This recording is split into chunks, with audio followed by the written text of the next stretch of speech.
Good afternoon guys, dahil araw ng Sabado ngayon at sahod day natin noong nakarang araw. Siyempre, need natin magpadala sa Pilipinas. Di talaga ako nakapagpadala noong nakarang araw. Dahilan na inaantay ko na tumaas yung palitan ng yen, pero pinaasa lang pala ako. Mahirap pala ang umasa, masasaktan ka lang. Hugot yun. Dito kasi sa bansang Japan, bumaba na talaga ang palitan ng yen. Laki na talaga ng binagsak ng Japan.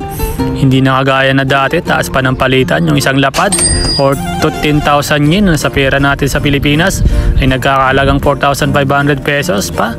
Pero ngayon, yung isang lapad na lang ay nagkakalagang 3,600 pesos plus na lang. Ang laki diba ng binaba?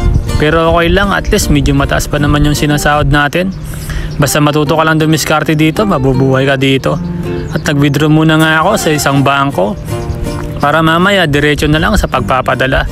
Through convenience store pala tayo magpapadala guys. Mababa kasi ang pag nag-deposit doon sa Lawson. Hindi kagaya sa mga post office, medyo malaki charge nila. Ano ba ginagamit ko sa pagpapadala dito sa bansang Japan?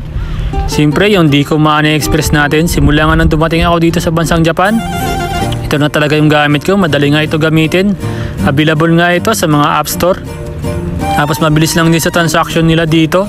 At madali mo silang makausap pag nagka-problema ka sa mga remittance mo. Pwede mo na silang tawagan on time. Kung ako sa inyo guys, yun na rin yung gamitin nyo. After nga ng papadala ko, dumaan muna ako sa isang grocery para bumili ng makakain. Para i-treat naman yung sarili ko sa isang buwang pagtatrabaho dito sa bansang Japan.